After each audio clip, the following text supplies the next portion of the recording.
Muchas gracias por esta gentil invitación a esta prestigiosa universidad de la ciudad de Arequipa. El doctor Blume Fortini ha hablado con énfasis sobre el caviar, el caviaraje. Permítame, yo voy a hablar ahora de las malaguas.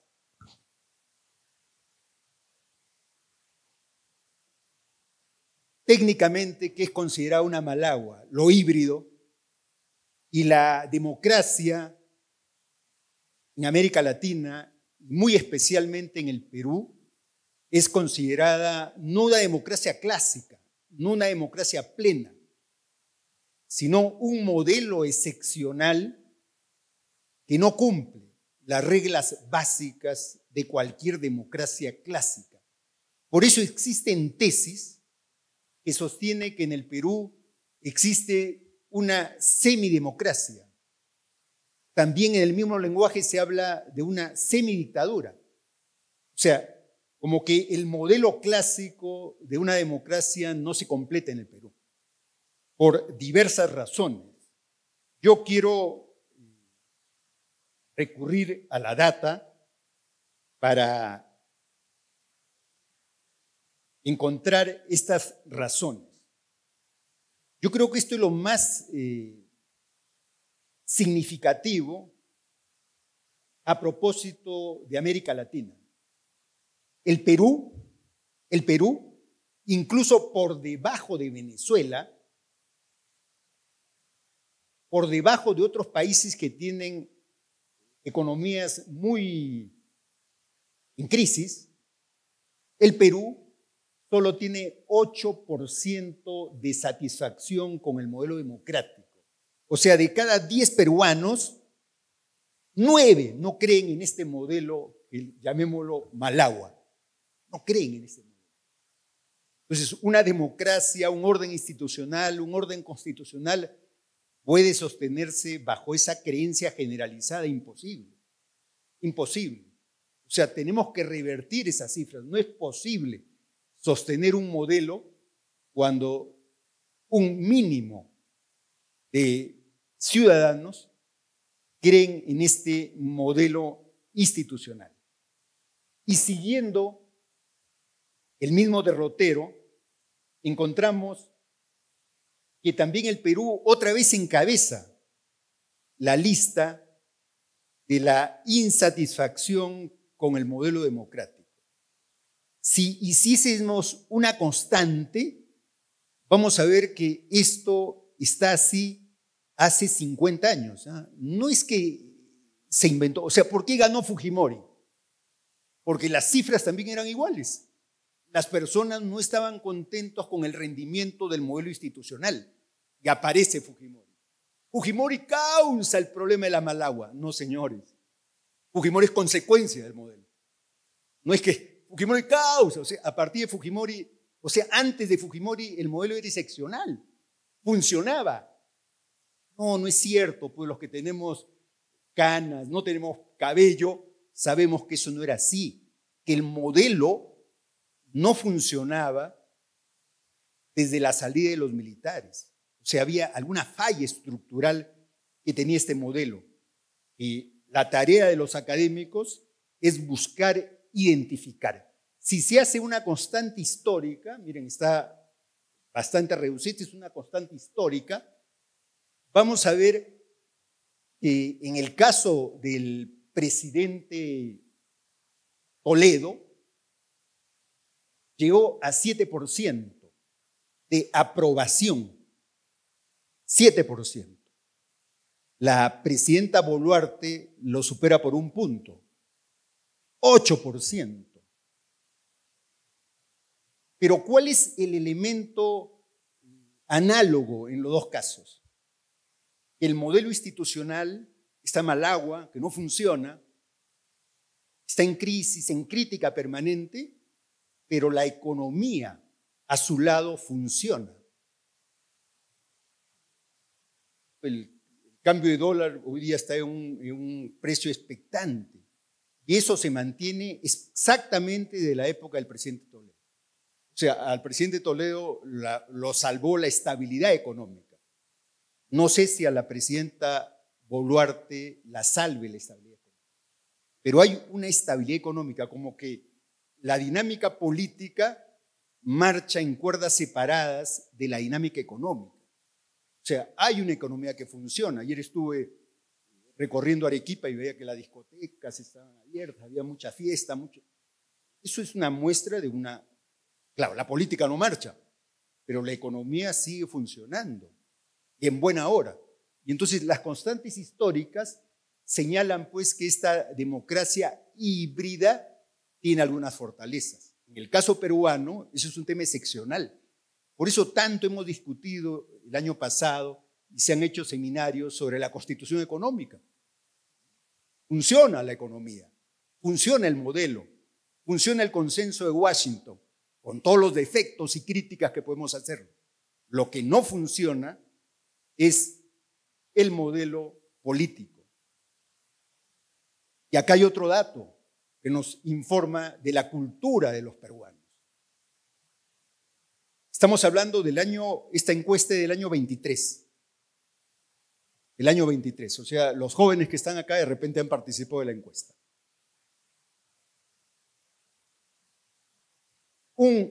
Casi el 50% de los peruanos estaría de acuerdo con un gobierno militar en tanto esto resuelva los problemas políticos de seguridad en el Perú. El Perú ocupa el tercer lugar en América Latina. O sea, es un porcentaje altísimo que los peruanos podríamos preferir una autocracia a una democracia.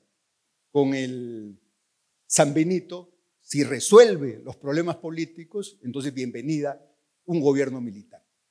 Y eso no nos debe llamar a extrañarnos. Cuando el señor Vizcarra hizo su golpe de Estado, puso atrás a los militares, ¿no? Para que le convalide un golpe de Estado con aceptación popular. Aceptación popular, ¿no? 87% de aprobación, ¿no? Casi le empata a Fujimori cuando hizo el golpe de Estado. También tuvo 85% de aprobación. Y eso es falla del modelo o falla de la cultura política que tenemos los peruanos.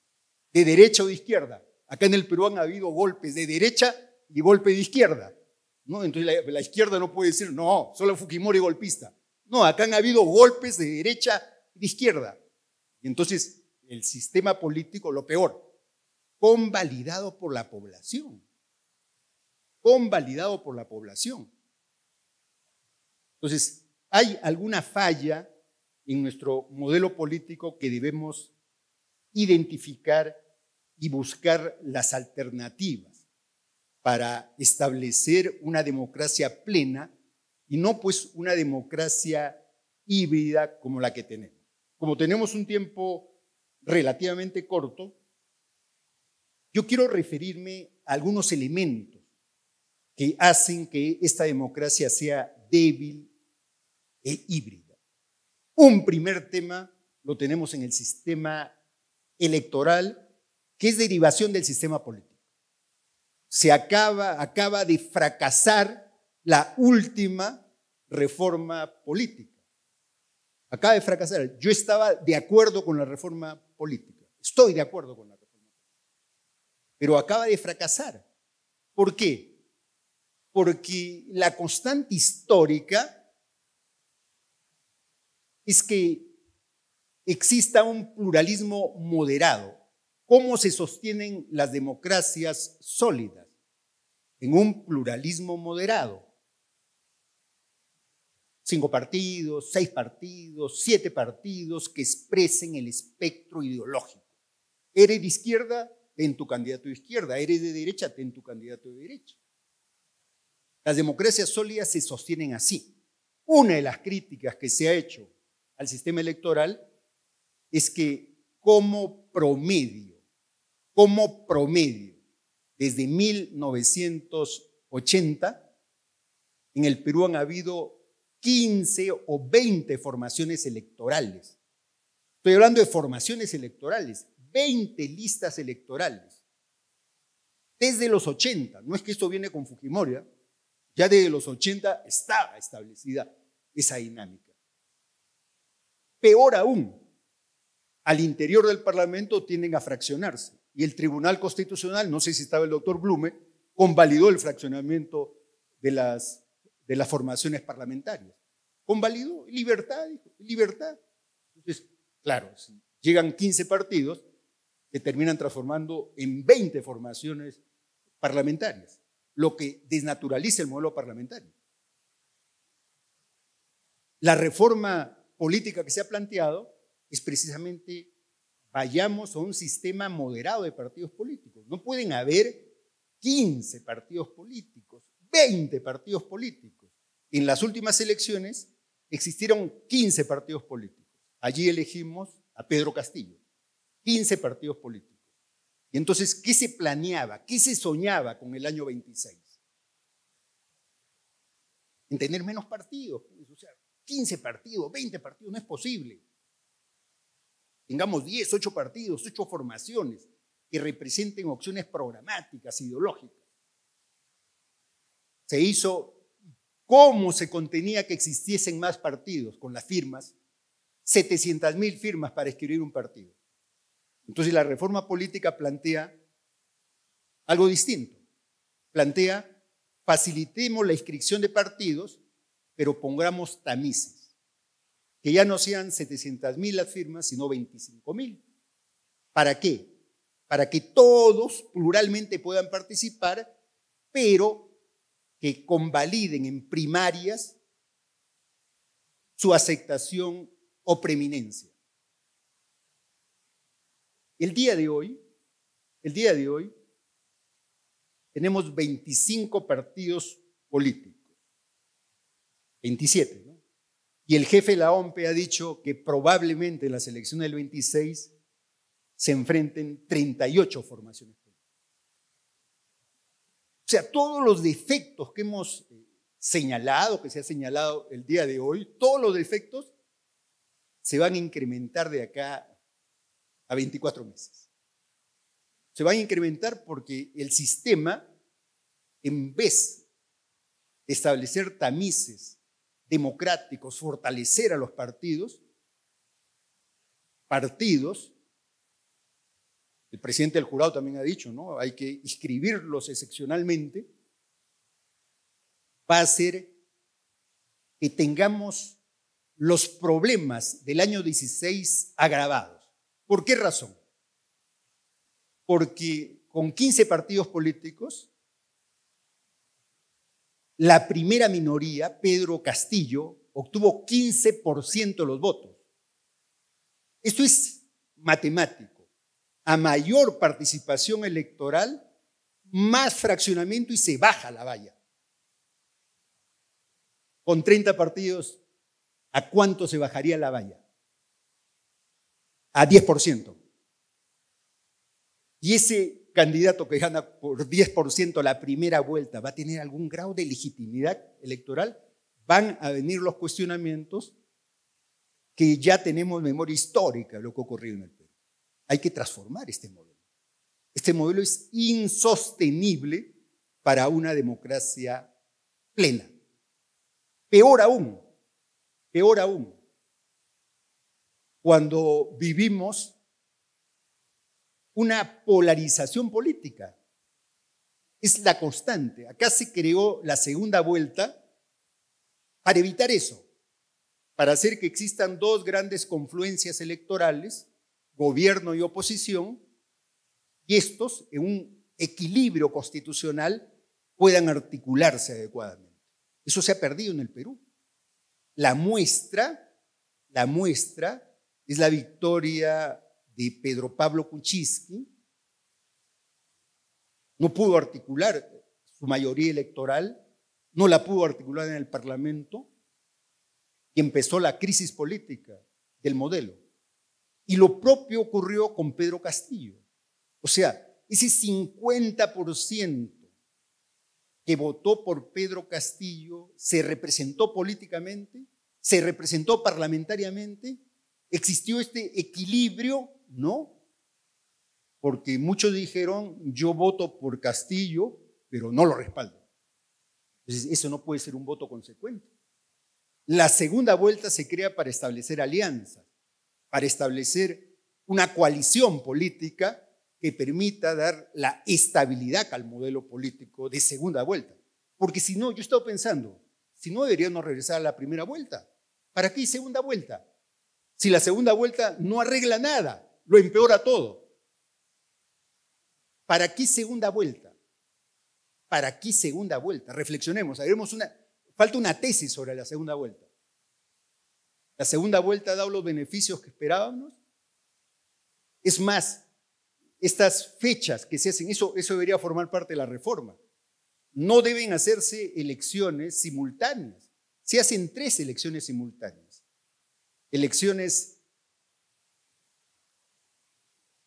para el legislativo, para el ejecutivo y para el Parlamento andino.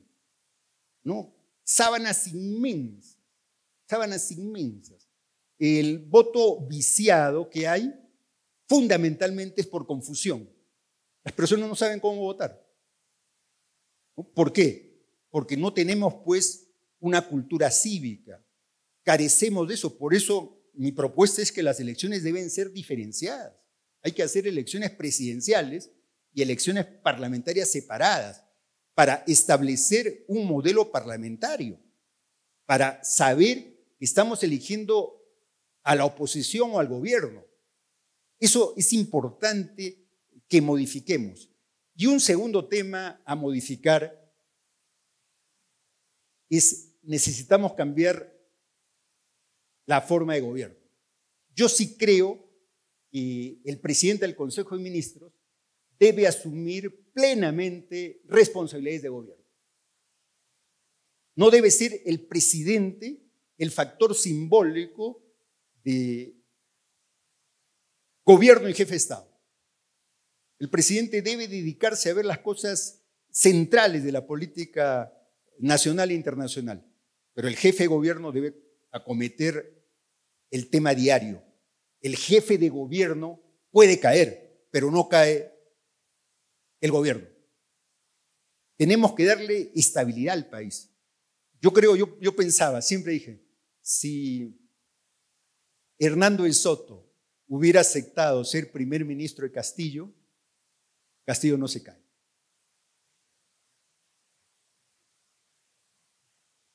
Pero, claro, la política peruana es una política de polarización, de exclusión, de concentración del poder sobre el presidente, y esa concentración del poder también lo lleva inevitablemente a la vacancia. O sea, nuestro modelo tiene que ser revisado en su parte electoral y en su parte de gobierno. Y en tercer lugar, acá hay un cuadro que también me ha llamado la atención.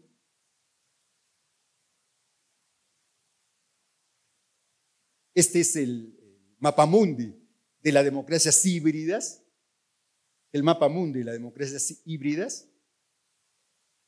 Pero acá hay un cuadro que ya hace un análisis más en detalle sobre la cultura política, sobre las instituciones, sobre el funcionamiento del gobierno. Claro, las cifras son nefastas para el Perú. Todas las cifras son nefastas para el Perú. Pero yo quiero reflexionar sobre un tema que plantea esta investigación. Lo que plantea es que para que exista una democracia sólida, se necesita una cultura cívica también sólida.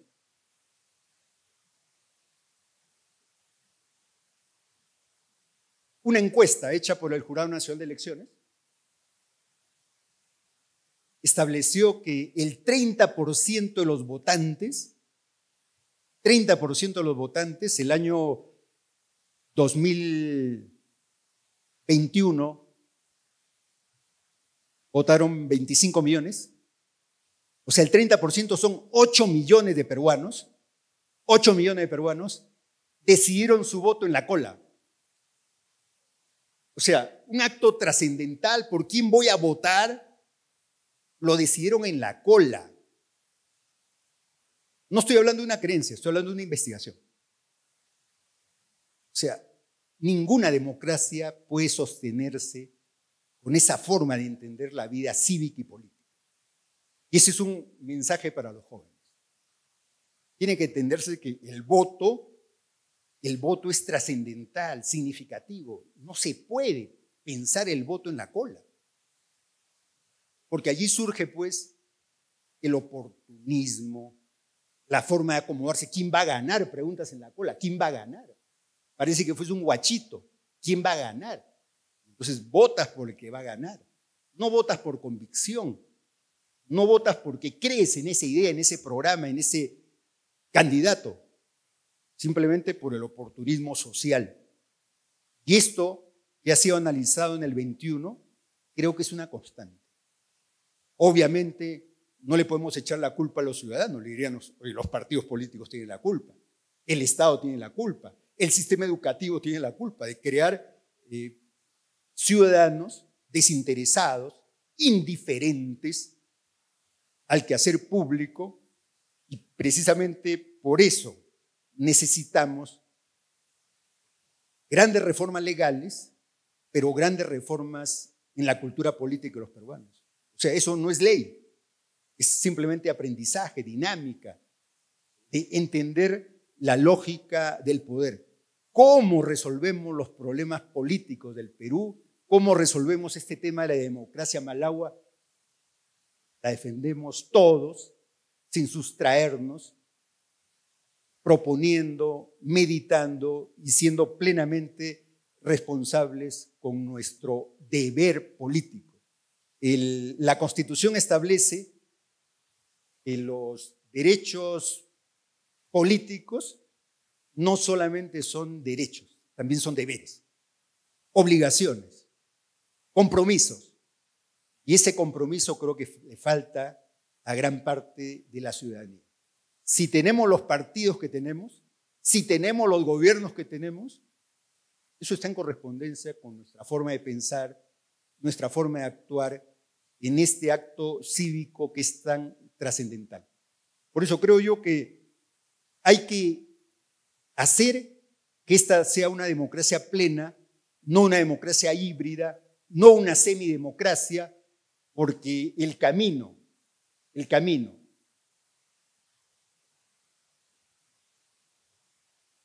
de una semidemocracia es irse a la autocracia.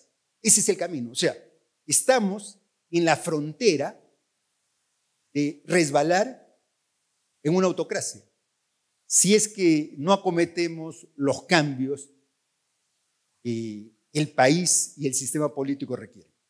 Yo agradezco la invitación especialmente al vicerrector Jorge Cáceres Arce por este magnífico evento. Muchas gracias.